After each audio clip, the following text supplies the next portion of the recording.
어디를 가든지 시간이라든가 아니면 날짜의 흐름을 표현하는 수단으로서 달력 혹은 카렌다라고 하는 것을 사용을 하게 됩니다. 물론 우리가 살고 있는 일본은 천황을 중심으로 하는 천황제이기 때문에 이 천황제에 따라서 시간의 흐름을 표시하는, 그래서 금년은 일본이 정한 것은 영화 5년, 레이와 5년 이렇게 해가지고 영화 5년이라고 그렇게 하고 있습니다만, 일반적으로 태양을 중심으로 하는 태양력을 사용하는 것이 세계 어디 나라나 그렇게 일반적으로 사용을 하고 있습니다. 그래서 금년도는 2023년이고 우리는 새로운 해를 맞이해서 벌써 한 50일 가까이 이렇게 지내고 있습니다. 그런데 항상 말씀드립니다만 교회에서 사용하는 달력은 일반 달력과는 다르다 하는 이제 그런 말씀을 늘 드려왔는데, 우리는 이미 작년 11월 말부터 이 대강절이라고 하는 어드벤트라고 하는 대강절을 시작을 해서 벌써 1년이 이미 시작이 되었고, 이미 주님이 태어나신 성탄절을 지나서 그래서 주님이 세상에 나타나셔서 이제 활동을 하시는 그러한 모습들, 그래서 이제는 예수님의 33년의 인생 가운데서 이제 마지막 클라이막스 부분을 향하게 되는 그런 흐름이 바로 지금까지의 하나의 흐름이었다라고 볼 수가 있습니다. 해마다 저는 2월 달이 되면 항상 생각나는 것이 있습니다. 그게 뭐냐면, 제가 남미에서 사역을 할 때 2월 달이 가장 정신이 없습니다. 가장 정신이 없다라는 말은 무슨 말이냐면, 2월 달에는 항상 뭐가 있냐면 리오를 중심으로 해서 카니발이라고 하는 것이 있습니다. 그러니까 축제라고 하는 거죠. 아마 세계적인 축제이기 때문에 아마 세계 수많은 사람들이 리오에 모여가지고 축제를 그렇게 하게 되는데, 그런데 이 리오의 축제라고 하는 것, 카니발이라고 하는 것은 반드시 사순절이 시작하기 전에 끝나게 되어 있습니다. 어떤 일이 있더라도 사순절이 시작하기 바로 전에 리오의 카니발은 다 끝나게 된다라는. 근데 카니발이라고 하는 말의 의미는 언젠가 여러분들에게 말씀드린 기억이 있습니다만, 6.25 안녕, 까르네 발레라고 하는 그런 두 단어의 합성어입니다. 그러니까 6.25 안녕이라고 하는 그러한 의미를 가지고 있습니다. 여러분 6.25 안녕이라고 하는, 그러니까 고기 말하는 거죠. 소고기를 말하는 건데, 6.25 안녕, 고기여 안녕이라고 하는 말은 고기를 주식으로 먹는 이런 사람들에게 있어서 이 6.25 안녕이라고 하는 거는 이거는 그렇게 간단한 내용이 사실은 아닙니다. 그럼에도 불구하고 남미는 여러분들이 아마 잘 아시는 것처럼 멕시코로부터 시작해서 맨 밑에 아르헨티나의 리까지 옛날에 스페인의 침략을 받았고 예수회라고 하는 신부들에 의해서 그 남미하고 중미가 다 그렇게 기독교, 그때 당시는 카톨릭이긴 합니다만 카톨릭이 이렇게 전파되었던 그런 것이었기 때문에 캐톨릭이 굉장히 강합니다. 근데 그러다 보니까 이 캐톨릭도 그 교회 절기를 참 잘 지키기 때문에, 근데 이제 사순절이 다가오게 되면 지금까지 먹고 마시고 자기 마음대로 했던 축제라는 게 그런 거 아닙니까? 그런데 그 다음부터는 모든 걸 금하게 되는, 그러니까 6.25 안녕, 그러니까 고기여 안녕, 주식을 먹는 고기가 안녕을 고하는 이제 그런 상황 속에서 그들은 새로운 마음을 가지고 예수님의 고난과 부활을 준비하기 위한 그런 의미라고도 그렇게 볼 수가 있습니다. 사순절은 언제나 제의 수요일이라고 하는 그러한 날로부터 시작이 되는데, 그 날로부터 시작이 돼가지고 부활절까지의 40일 동안을 우리가 이야기를 합니다. 금년에도 이번 주 수요일인데 22일이 이번 주 돌아오는 수요일 22일이 제의 수요일이고, 이 날을부터 시작해서 주일을 빼고, 주일은 사순절 기간이 아닙니다. 주일을 빼고 보통 평일에 40일째 되는 날, 그거를 지나고 나서 4월 9일이 근본에는 부활절이 되게 됩니다. 부활절의 역사를, 아니면 이 사순절의 역사를 우리가 잠시 여러분들하고 함께 좀 나눠서 말씀을 드린다고 한다면, 본래 일서에는 이 사순절이라고 하는 것이 단 40시간 정도였다고 합니다.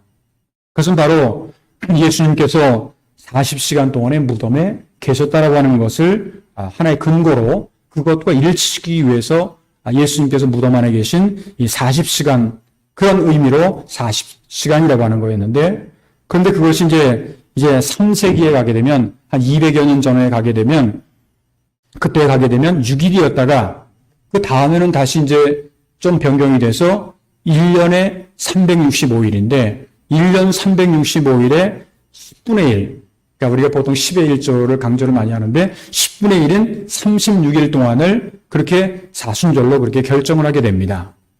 그리고 이 사순절을 40이라고 하는 40일 동안 지키기로 결정한 것이 그 처음에 세계 제1차 기독교 회의라고 하는 것이 이제 시작을 하게 되는데, 그것이 바로 여러분들 지금 그 튀르키예라고 요즘에는 말을 씁니다만, 옛날에는 우리가 터키라는 말을 썼는데, 그 튀르키예라고 하는 그 지역에서 이 콘스탄폴리스라고 하는 지금의 이스탄불이죠. 이스탄불에서 조금 가까운, 그렇게 멀지 않는 거리에 니케아라고 하는 지역이 있었습니다. 그 니케아 공의회라고 하는 것, 이것이 이제 325년에 그렇게 결정이 되게 되는 325년에 일어났던 니케아 회의에서 우리가 사순절은 40일 동안이다 하는 것을 그렇게 지내게 됩니다. 그러나 시간이 지나가면 지나갈수록 이 사순절의 정신이 좀 약하게 됩니다. 그래서 그 이후에 여러분들 이제 동로마, 서로마라고 하는 것을 아마 역사를 통해서 배우셨을 텐데, 그 서로마의 그 샤를 대제라고 하는 그런 대제 시대 때 이 40일의 사순절을 더욱더 강조하게 되었다라고 하는 것. 이것이 바로 오늘날 우리가 지키게 되는 지금 이 사순절의 역사적인 유래요, 의미라고 그렇게 볼 수가 있습니다. 사순절 하면 보통 40이라고 하는 단어를 쓰게 되는데, 이 40이라고 하는 게 어떤 의미가 있을까요? 여러분들이 아마 성경을 요즘에도 우리가 교육부를 주관으로 해서 성경 통독을 이렇게 하고 있는데, 성경을 우리가 잘 읽다 보게 되면 의외로 40이라고 하는 단어가 많이 나옵니다. 왜 40이라고 하는 게 성서적으로 볼 때는 어떤 의미가 있을까? 이것은 바로 준비라고 하는 의미가 있습니다. 40은 준비라고 하는 거예요. 예를 들면 구약의 위대한 지도자였던, 이스라엘의 지도자였던 모세도 40일 동안 금식한 후에 이스라엘의 지도자가 됩니다. 엘리야라고 하는 사람도 40일 동안 사막을 횡단하며 하나님의 산 호렙산에 이르게 되었고, 그 이스라엘 백성들도 40년 동안 광야 생활을 한 후에 약속의 땅 가나안에 가게 되었다라고 하는 것 여러분도 아마 잘 아실 겁니다. 그리고 예수님께서도 우리가 성경을 보게 되면, 신약 성경을 보게 되면 복음서에는 40일 동안 금식하신 후에 예수님께서 거룩한 사역을 시작하셨다라고 하는 것을 우리가 알 수가 있습니다. 그렇기 때문에 신앙생활을 하고 있는 우리들도 이 40이라고 하는 의미가 굉장히 중요한 의미가 있다라고 그렇게 생각을 한다고 한다면, 이번 주 수요일부터 시작되는 40일 동안도 우리가 그냥 시간이 지나면 부활절 맞이하겠지 하는 것이 아니라, 이 40일을 정말 의미 있게 우리가 철저히 준비해서 맞이하게 된다고 한다면 우리는 부활절을 정말 더욱더 의미 있게 맞이할 수가 있다라고 하는 것입니다. 그래서 오늘은 2월의 세 번째 주일을 우리가 맞이하면서 이번 주 수요일부터 시작되는 금년도 사순절을 어떻게 하면 우리가 의미 있게, 어떻게 하면 우리가 성도로서 가치 있게 보낼 수 있을까에 대해서 함께 생각을 해보면서 오늘은 사순절과 성도의 자세라고 하는 제목으로 말씀을 드리도록 하겠습니다. 그렇다면 우리가 크리스찬으로서 아니면 성도로서 사순절을 의미 있게 맞이하기 위해서 우리에게 필요한 신앙의 자세는 어떠한 것들이 있을까요? 오늘 성경 말씀, 이 구약에 나오는 이사야서의 이 말씀은 우리에게 어떠한 것을 가르쳐주고 있을까요? 몇 가지로 나눠서 말씀드린다고 한다면, 먼저 첫 번째로는 우리는 죄인인 우리를 위해서 예수님께서 몸소 걸어가신 고난의 깊은 의미를 깨달을 수 있어야 되겠다라고 하는 겁니다. 오늘 성경 말씀 3절 4절을 보게 되면, 그는 멸시를 받아 사람들에게 버림받았으며 간고를 많이 겪었으며 질고를 아는 자라. 마치 사람들이 그에게 얼굴을 가리는 것 같이 멸시를 당하였고 우리도 그를 귀히 여기지 아니하였도다. 그는 실로 우리의 질고를 지고 우리의 슬픔을 당하였거늘 우리는 생각하기를 그는 징벌을 받아 하나님께 맞으며 고난을 당한다 하였노라. 사실은 예수님께서 메시아가 고난을 받고 어려움을 당하는 것이 결국은 우리의 죄 때문에, 우리 인간의 죄 때문에 고난을 받고 그렇게 어려움을 당하고 있는데, 슬픔을 당하고 있는데, 우리는 어떻게 생각을 하냐면, 그런 징벌을 받아서, 좀 잘못돼가지고 징벌을 받아서 하나님께 맞는다, 아니면 고난을 당한다, 이런 식으로 생각을 해버린다라고 하는 그런 얘기입니다. 예수님께서 받으신 고난의 절정은 한마디로 말하면 십자가라고 우리가 할 수가 있습니다. 예수님께서 우리를 위해서 지신 십자가라고 하는 것은 바로 자기가 짓고 싶다, 아니면 자기가 그거를 십자가를 지고 가고 싶다, 이런 게 아니라 사실은 하나님의 뜻입니다. 하나님이 당신의 독생자 예수 그리스도를 이 땅에 보내주셔서 메시아로서 십자가를 지게 해야만이 우리 인간의 죄가 용서받고 죄의 문제가 해결된다라고 하는 것. 다시 말하면 예수님이 우리를 위해서 지신 십자가는 바로 하나님 아버지의 뜻에 대한 순종이고 인류의 죄에 대한 대속의 십자가인 것입니다. 이 십자가는 우리로 하여금 새로운 피조물이 되게 하신 십자가이고 하나님과 우리 인간을 화목하게 하는 이제 그러한 십자가라고 볼 수가 있습니다. 뿐만 아니라 이 십자가가 바로 교회의 기초가 되게 됩니다. 그러므로 이 십자가는 우리에게 죄와 하나님의 사랑을 가르쳐줘요. 사도 바울은 이러한 십자가의 고난의 깊은 뜻을 알았기 때문에 많은 사람들이 생각할 때 십자가 하면 정말 괴로움, 슬픔, 고난 이런 것만 생각을 하지만 사실 하나님을 믿고 신앙생활을 하는 우리에게 있어서는 십자가라고 하는 것이 그렇게 고난과 슬픔만으로 끝나지 않는다라고 하는 것. 그래서 고린도전서 1장 18절에 보게 되면 사도 바울이 이렇게 고백을 합니다. 십자가의 도가 멸망하는 자에게는 미련한 것이요. 보통 이 세상 사람들이 볼 때 십자가를 통해서 죽는다고 하는 것은 가장 비참한 죽음의 모습이잖아요. 그렇다 보면 보통 사람들이 생각할 때는 죄를 많이 져서 그거는 미련한 것이지만 그런데 바울은 이렇게 표현합니다. 구원을 받은 우리에게는, 우리 성도에게는 하나님의 능력이라고 그렇게 고백을 했습니다. 뿐만 아니라 갈라디아서 6장 14절에도 보게 되면 아주 바울의 유명한 고백이죠. 그러나 내게는 우리 주 예수 그리스도의 십자가 외에 결코 자랑할 것이 없으니, 바울이 자랑할 것이 없는 사람이 아니었습니다. 얼마나 공부도 많이 했고 얼마나 똑똑하고 얼마나 잘났습니까? 그런데 내게는 우리 주 예수 그리스도의 십자가 외에는 결코 자랑할 것이 없나니 그리스도로 말미암아 세상이 나에게 대하여 십자가에 못 박히고 내가 또한 세상에 대하여 그러하니라. 아마도 이 세상을 살아가는 우리 모두가 다 마찬가지겠습니다만 누구라도 십자가라든가 고난을 좋아할 사람이 없습니다. 나는 이 세상에서 좀 고난을 많이 받고 싶어. 슬픈 일이 많이 있었으면 좋겠어. 이런 분 계세요? 없잖아요. 그러니까 좋아할 사람이 없는 거예요. 십자가도 그렇고 고난도 좋아할 사람이 없는 거예요. 그런데 그렇게 세상 사람들이 좋아하지 않는 십자가와 고난이 과연 우리 믿는 우리 성도들에게는 어떠한 의미가 있는지 우리는 그 고난의 의미를 사실은 깨달을 수 있어야 돼요. 십자가라고 하는 것이 고난의 상징이지만 고난으로 모든 것이 다 끝나버렸다고 한다면 우리는 사실 교회 다닐 필요도 없어요. 왜? 아니, 교회 다니면 고난만 당하는데 무슨 교회를 다닙니까? 그게 아니라고 하는 것을 우리가 알기 때문에 지금 교회를 나오고 신앙생활을 하는 거죠. 그러면 시편 같은 데도 보게 되면 고난의 목적과 유익에 대해서 이렇게 아주 좋은 표현을 하고 있습니다. 시편 119편 71절을 보게 되면 고난당하는 것이 내게 유익이라. 여러분들 고난당하는 것이 여러분들에게 유익입니까? 나는 고난 안 당하면 좋겠는데 라고 보통 사람들이 생각하는데 근데 십자가의 의미는 다르다는 거예요. 고난당하는 것이 내게 유익이라 이로 말미암아 내가 주의 율례를 배우게 되었나이다. 고난 안 당하고 잘 나가면은요 사람은 교만하게 되어 있고 자기 욕망만을 따라서 살아가게 되어 있습니다. 그 어떤 인간도 다 마찬가지예요. 그런데 지나가다 고난을 당하게 되면은요 내가 신앙생활을 하는 사람들이라고 한다면 내가 하나님 앞에 좀 잘못된 길을 갔구나 해가지고 스스로 깨달을 수 있는, 그래서 주의 율례를 배우게 되는, 그러다 보니까 고난당하는 것이 내게 유익이 되는, 잘못된 길을 막 가고 거기에 대해서 그거를 갖다가 막을 수 있는 그런 것이 없다고 한다면 사람은 더 이상한 곳으로 가버립니다.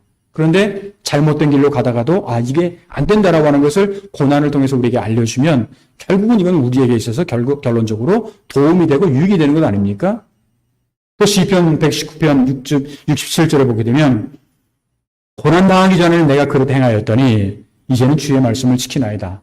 고난당하기 전에는요, 내가 내 마음대로 살았어요. 그런데 고난이 오다 보니까 이게 내가 잘못 살은 걸 안 거예요. 그래도요, 이렇게 고난을 당할 수 있다는 거는요, 이 감사한 일입니다. 고난도 안 당하고 계속 잘못된 길로 계속 가봐요. 그건 불쌍한 사람이 아닙니까? 이런 어려움을 통해서라도 우리가 뭔가 깨달을 수 있는 기회가 온다고 한다면 그건 우리한테는 굉장히 복이라고 하는 거죠.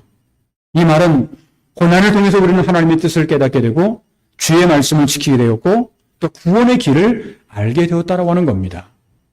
바로 예수님은 그러한 의미를 알려주기 위해서 십자가의 고난을 당하신 것입니다.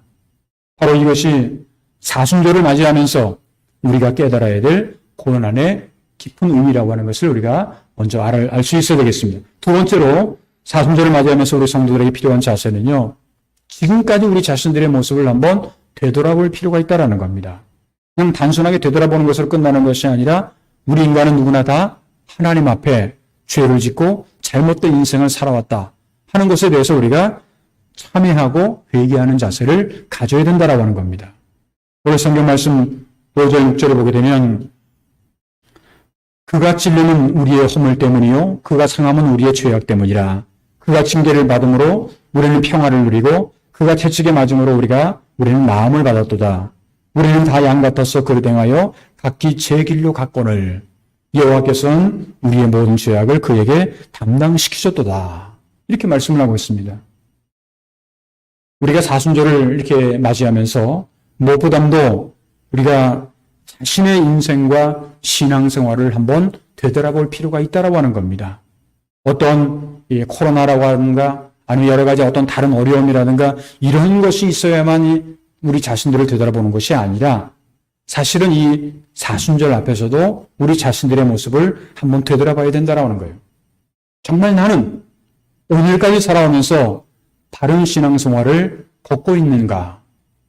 어떻게 보게 되면 이번에 우리 지난 14일부터 17일까지 한국의 제주도에 있는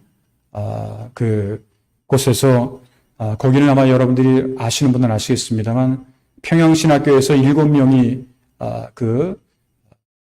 신학교를 졸업을 하면서 목사가 17명이 목사 안수를 받았습니다. 7명이 목사 안수를 받았는데 6명은 내륙에서 받았고 그리고 한 사람은 선교사로서 이기풍이라고 하는 목사님이 선교사로 제주도에 와서 그건 또 다른 땅이라고 그렇게 와서 거기서 이제 그 모임이 그동안 계속 있어 왔는데 출발점이 사실은 25년 전에 제주도였다고 합니다.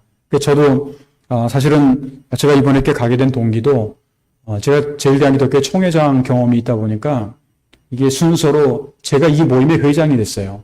그러다 보니까 제가 이 모임을 다 주관하는 그런 입장이 돼서 그래서 기본적으로는 이제 일본, 우리가 중심이 되긴 했습니다만 일본, 한국, 그 다음에 캐나다, 미국, 호주 이렇게 한 5개 나라가 중심이 돼서 물론 5개 나라 사람만 온 건 아닙니다만 그게 중심이 돼서 이렇게 그 모습을 그렇게 갖게 되었는데 이런 이번에 이 모임 속에서 이제 우리가 깨달은 것 중에 하나가 뭐냐면 많은 분들이 이제 각 기관의 교단장들, 총회장들이라든가 아니면 각 기관의 총무들, 아주 전문가들이 다 와서 발제도 하고 발표도 하고 그러는 가운데 어떤 한 분이 그런 얘기를 하더라고요.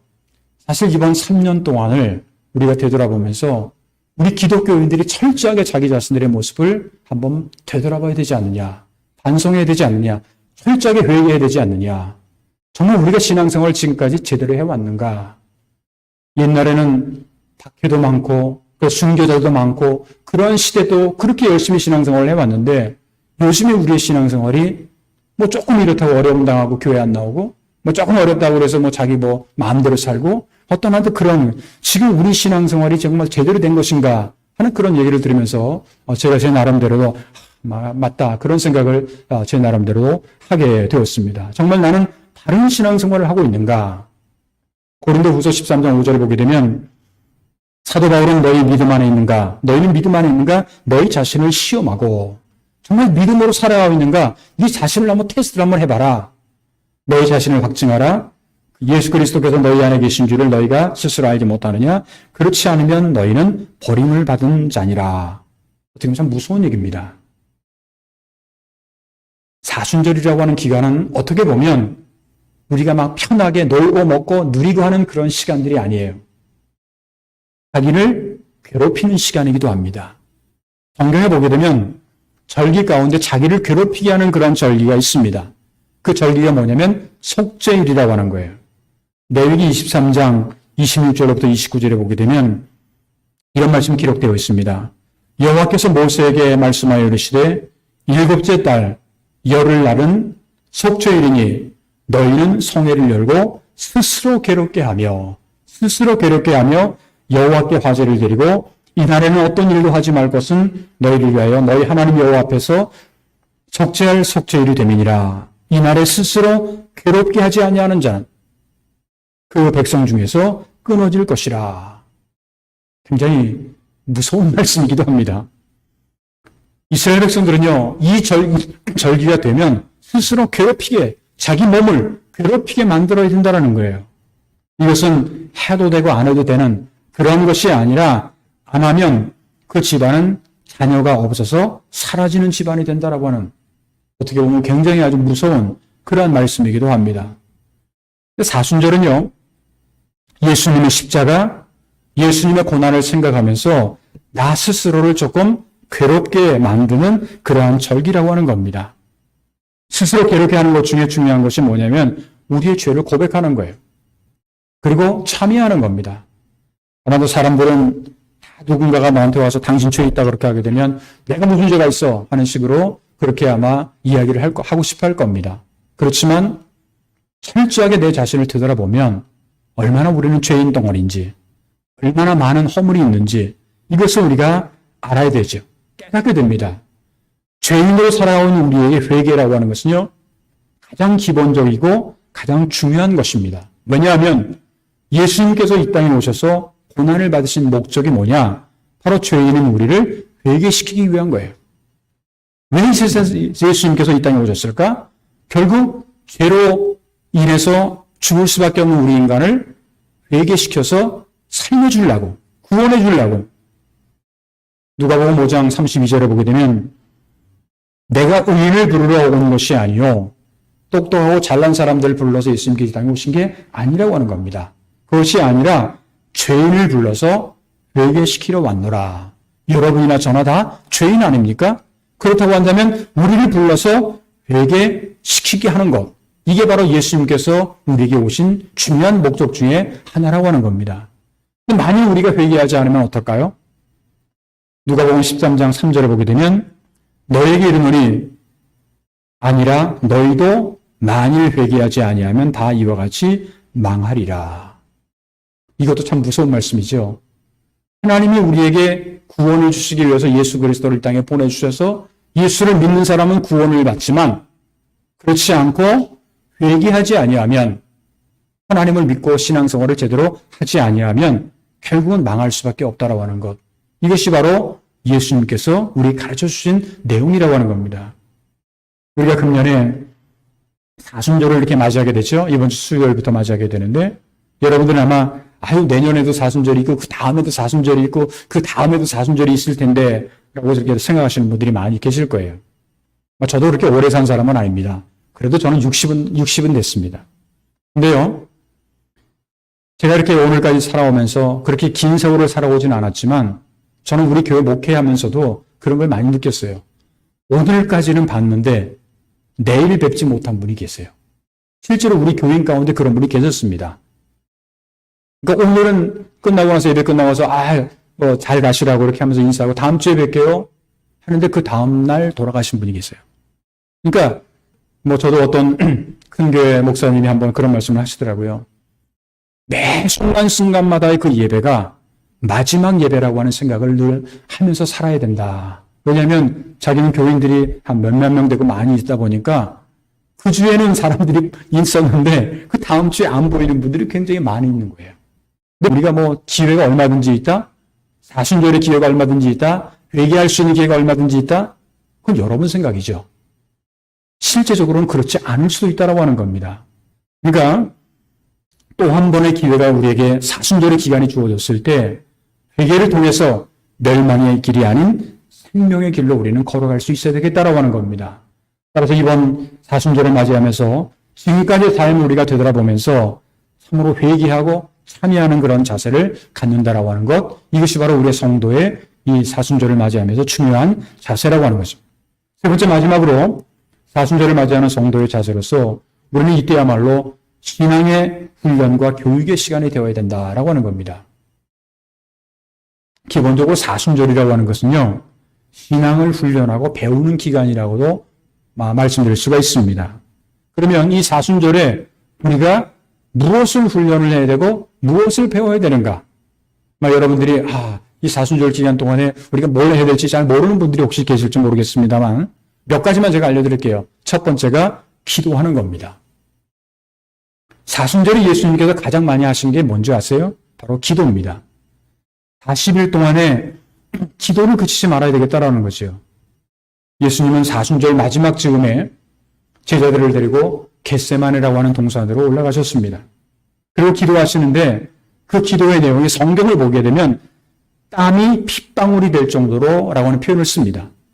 여러분들 땀을 많이 흘리잖아요. 우리가 보통 열심히 산을 오르거나 이렇게 힘든 일 하거나 땀 많이 흘리지 않습니까? 그런데 얼마나 기도를 했으면 땀이 땅에 떨어지는 핏방울처럼 될까? 이건 제 표현이 아니라 성경의 표현입니다. 누가복음 22장 44절을 보게 되면 예수께서 힘쓰고 애써 더욱 간절히 기도하시니 땀이 땅에 떨어지는 핏방울과 같이 되더라. 땀이 바닥에 떨어지는, 땅에 떨어지는 핏방울과 같이 되었다. 예수님이 이렇게 땀방울이 땅에 떨어지는 핏방울과 같이 될 정도로 기도하셨다고 하는 그런 표현은 성경에는 사순절 기간밖에는 이런 표현이 없습니다. 다른 데는 이런 표현이 없어요. 우리가 중요한 것은 뭐냐면요. 이 사순절 때에 기도하면 하나님이 가까이 해주세요. 왜? 하나님과의 대화니까. 늘 하나님과 함께 대화하고 가까이 하는 거예요. 그런데 기도하지 않으면 어떻게 되는 줄 아십니까? 우리에게 빈틈이 생기게 되면 빈틈을 가장 잘 노리는 게 뭐냐면 사탄과 마귀입니다. 그러니까 기도하면 하나님을 늘 가까이 할 수 있지만 기도하지 않으면 마귀가, 사탄이 가까이 올 수 있다는 거예요. 그렇기 때문에 우리는 이 사순절 동안에 기도하는 것이 가장 중요하다. 두 번째는 뭐냐면 성경 말씀을 깊이 묵상하는 그런 시간이 되었으면 좋겠습니다. 사순절은 성경을 가장 많이 묵상해야 될 때입니다. 공간복음, 마태, 마가, 누가 공간복음이라고 하죠. 예수님의 교훈의 3분의 2가 사실은 다 사순절 기간 동안에 주신 말씀입니다. 특별히 언젠가 여러분들 기회가 되면 요한복음 14장부터 17장까지 이 말씀은 예수님의 마지막 고별 설교입니다. 요한복음 14장부터 17절까지 이 예수님의 고별 설교를 여러분들이 이 사순절 기간을 꼭 몇 번이고 반복해서 한번 읽어보시길 바랍니다. 왜냐하면 이게 예수님의 말씀의 핵심이기 때문에 그래요. 마지막 유언과도 같은 말씀, 이게 요한복음 14장부터 17장까지의 말씀입니다. 사순절에 주시는 말씀을 묵상하면서 예수님의 뜻을 기리는 그러한 시간이 되어야 되겠다라고 하는 것이죠. 여기서 이제 기도와 말씀이라고 하는 것은 제가 가끔 여러분들에게 이 말씀을 드립니다만 우리가 거룩한 삶을 살아가는데 없어서는 안 될 중요한 요소입니다. 그래서 디모데전서 4장 5절에 보게 되면 하나님의 말씀과 기도로 거룩하여짐이라 하는 이제 그런 말씀이 기록되어 있습니다. 말씀과 기도가 중요하다는 거죠. 세 번째로는 제가 매 때마다 그 사순절 기간 때 이런 말씀 한번 꼭 드리는데 금식이라고 하는 겁니다. 근데 금식은 밥에 대해서 금식을 얘기하는 건데요. 아마도 여러분들 가운데 많은 분들이 이 바쁜 직장 생활하거나 학교를 다니거나 일을 하거나 여러 가지 이렇게 하게 된다고 하면 금식하는 게 쉽지가 않습니다. 하는 그런 생활을 하시는 분들, 말씀하신 분들이 많이 계세요. 저는 여러분들 식사 계속 하시라고 말씀드리고 싶어요. 식사 계속 하셔도 되고요. 중요한 거는 금식의 핵심이 무엇인가를 알아야 된다는 거예요. 금식의 핵심이 뭐냐면 자기를 절제하는 겁니다. 자기를 절제하고 얼마나 예수님의 고난에 우리가 참여하는가. 적어도 예수님께서 걸어가셨던 그 고난을 조금이라도 우리가 맛볼 수 있을까 하는 것을 생각하면서 살아가는 거예요. 그러니까 여러분들이 지금까지 뭐 내가 하고 싶은 거, 내가 먹고 싶은 거, 내가 즐기고 싶은 거 다 하지 말고 지금까지 해왔다면 한번 반으로 한번 줄여보는 거예요. 제가 일부 예배 때는 제가 유튜브에 대한 말씀을 드렸는데 요즘 보니까 사람들이 유튜브를 굉장히 많이 보더라고요. 뭐 저도 사실 많이 봅니다. 그런데 그냥 보통 때 하루에 2시간 본다면 1시간만 줄여서 그리고 나머지 1시간은 말씀을 좀 보고 기도하는 시간을 좀 가지면 어떨까. 그게 바로 자기를 절제하는 그러한 것이라고 볼 수가 있습니다. 네 번째로는 침묵입니다. 우리는 사실 이 침묵에 대한 훈련들이 그렇게 잘 돼 있질 않아요. 그런데 사실은 가톨릭 교회는 이 침묵을 참 잘합니다. 사순절은 침묵하는 절기입니다. 평소보다도 말을 좀 줄여야 돼요. 우리 사람들은요, 살아가다 보면 너무 쓸데없는 말을 많이 하는 사람들이 많이 있어요. 안 해도 되는 말, 그래서 남을 상처를 주고 하는 이제 그런 경우가 있는데 이 사순절은 가능하면 침묵하는 겁니다. 조용히 지내면서 그냥 말만 안 하면 되는 게 아니라 조용히 지내면서 예수님을 깊이 묵상하는 거예요. 예수님이 걸어가셨던 발걸음을 묵상하는 겁니다. 그리고 주님의 말씀을 우리가 그대로 묵상하며 따르는 겁니다. 그 이외에도 우리가 사순절에 배워야 될 것은 뭐 절제하는 것뿐만 아니라 구제, 봉사, 헌신 여러 가지가 있습니다만 왜 이런 여러 가지 훈련과 여러 가지 교육을 우리가 받느냐? 중요한 목적이 있어요. 그게 뭐냐면 바로 그리스도의 신성한 성품에 참여하는 게 우리의 목적입니다. 베드로후서 1장 4절을 보게 되면 베드로 사도가 이렇게 말을 합니다. 이로써 그 보배롭고 지극히 큰 약속을 우리에게 주사 이 약속으로 말미암아 너희가 정욕 때문에 세상에서 썩어질 것을 피하여 신성한 성품에 참여하는 자가 되게 하려 하였느니라. 왜 이렇게 살아가느냐? 신성한 성품에 우리가 참여하도록. 그래서 여러 가지 훈련도 하고 교육도 받고 하는 거예요. 사랑하는 성도 여러분, 이번 주 수요일부터 우리는 금년도 사순절을 맞이하게 됩니다. 하나님을 믿는 성도로서 우리는 사순절에 필요한 신앙의 자세가 무엇인지를 바로 깨닫고 이것을 실천해야 할 것입니다. 간절히 바라기는 금년도 사순절을 우리가 이번 주 수요일부터 맞이하면서 예수님의 고난의 의미를 깊이 깨닫고 자기의 신앙생활을 한번 되돌아보면서 무엇보다도 회개하고 우리에게 필요한 신앙의 훈련들을 통해서 정말 신성한 성품에 참여할 수 있는 그런 저와 여러분들의 앞으로의 모든 신앙의 여정이 되시기를 주님의 이름으로 축원합니다. 기도하겠습니다. 거룩하신 하나님 아버지 감사합니다. 오늘은 2월의 세 번째 주일을 맞이하게 하시고 먼 교회에서 또한 각 가정에서 온라인을 통해서 예배를 드릴 수 있도록 인도하심을 감사를 드립니다. 교회력으로 이번 주 수요일부터 사순절을 맞이하게 됩니다. 이 사순절을 맞이하는 성도의 자세가 어떠한 것인지 오늘 말씀을 통해서 다시 한번 되돌아보게 하시며 예수님께서 죄인된 우리를 위해서 걸어가신 고난의 길의 의미를 깨닫고 지금까지의 삶을 되돌아보며 반성과 회개와 또한 참여하는 그런 시간을 가질 수 있도록 인도하여 주시옵소서. 또한 이때야말로 신앙의 훈련과 교육의 중요한 시간이 될 수 있도록 우리에게 함께하여 주시옵시고 지금까지 걸어왔던 그러한 걸음보다는 정말로 주님과 가까이 할 수 있는 또 주님을 본받을 수 있는 그러한 삶을 살아가는 우리 모두가 되도록 도와주시옵소서. 코로나 상황, 또 우크라이나의 전쟁, 또 튀르키예에서 시리아에서 대지진으로 인해서 많은 어려움들이 있습니다.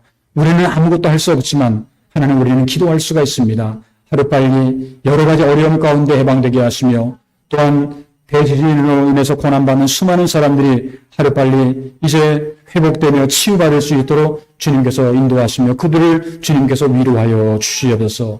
또한 우리 교회가 금년도 한 해 동안에 기초를 든든히 하여 부흥하는 교회라고 하는 표어를 세웠습니다. 이 교회를 하나님 축복하여 주시옵시고 하나님의 은혜 가운데 잘 회복하여 또한 기초를 든든히 하여 부흥의 놀라운 하나님의 은혜를 체험할 수 있는 저희 교회가 될 수 있도록 주님께서 인도하여 주시옵소서. 우리 제일강기도교회에 있는 동경오아시스교회 또 동경교회 기도의 제목이 있습니다. 그들의 기도의 제목들을 하나님 아쉬움에 붙들어 주시고 인도하여 주시옵소서. 성도들 가운데 영문간에 즐거워 동다는 성도들 있습니다. 또한 앞으로 이제 또 수술을 준비하는 분도 있습니다. 여러 가지 근심과 걱정 가운데 살아가는 분들도 있습니다. 한 분 한 분 처해지는 환경과 상황은 다를지라도 하나님 앞에 모든 것을 맡기며 기도하게 될 때 하나님께 주시는 위로와 하나님께 주시는 그런 은혜와 또한 치유의 손길을, 구원의 손길을 허락하여 주셨기를 간절히 원하고 기도하옵나이다. 앞으로 일주일 동안 살아가는 저희들의 모든 신앙의 발걸음 위에도 하나님께서 함께 동행할 줄 믿사오고 감사하며 주 예수 그리스도의 이름으로 간절히 축복하며 기도하옵나이다. 아멘. 다 같이 그 자리에서 일어나셔서 찬송가 461장